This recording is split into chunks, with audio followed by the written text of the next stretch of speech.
बिस्मिल्लाहिर्रहमानिर्रहीम। अस्सलामु अलैकुम। आज की इस वीडियो में हम पढ़ेंगे 4 शब्दों वाले अल्फाज उर्दू में हम कैसे लिखते हैं। बहुत आसान है, ठीक है।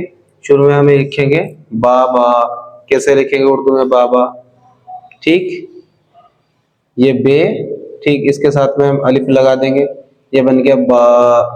फिर से हम ऐसे लिख देंगे बा बा बा, है ना, बहुत आसान। इसी तरह दूसरा लफ्ज लें, ये है ना ना, ठीक। कैसे लिखेंगे, नून बनाएंगे, नून बना दिया हमने, अब इसके साथ में अलिफ लगा देंगे, ठीक। फिर से हम ऐसे ही बना देंगे, ये बन गया ना ना। उसके बाद ये है मा मा। कैसे बनाएंगे, मीम लिखेंगे, अलिफ लगा देंगे, क्या बन गया मा, ठीक। एक और सेम ऐसे बना देंगे मा मा, बहुत आसान है, ठीक। उसके बाद में ये क्या है चा चा। कैसे बनाएंगे, चे बनाएंगे शुरू में और इसके साथ में अलिफ लगा देंगे, क्या बन गया चा।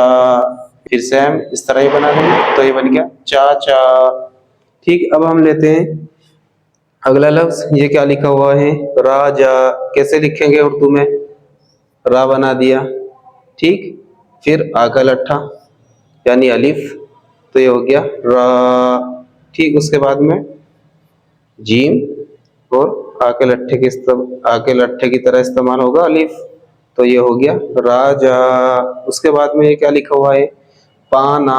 कैसे लिखेंगे उर्दू में, पे के साथ में अलिफ बनाएंगे तो ये बन जाएगा पा, फिर नून के साथ अलिफ लगा देंगे, ये बन जाएगा ना, पाना। उसके बाद में है ये है जीम, जीम के साथ में अलिफ लगाएंगे तो ये बन जाएगा जा, ठीक। ये है ना। कैसे लिखेंगे, नून लिखेंगे, उसके साथ अलिफ लिख देंगे, ये बन गया जाना। ये है गाया। कैसे लिखेंगे, गाफ लिखेंगे और अलिफ, तो ये बन गया गा। उसके बाद में या, गाया। तो बहुत आसान है, ठीक है। अगर आप भी उर्दू पढ़ना चाहते हैं तो हमारी वीडियोस रेगुलर देखिए। शुरू से आप वीडियो देखना चाहते हैं, आप डिस्क्रिप्शन में जाएं और वहां पर मैंने लिंक डाल रखा है शुरू से आखिर तक, जहां तक हमने वीडियो बना दी है आप भी वहां से जाकर के देख सकते हैं। अस्सलाम वालेकुम।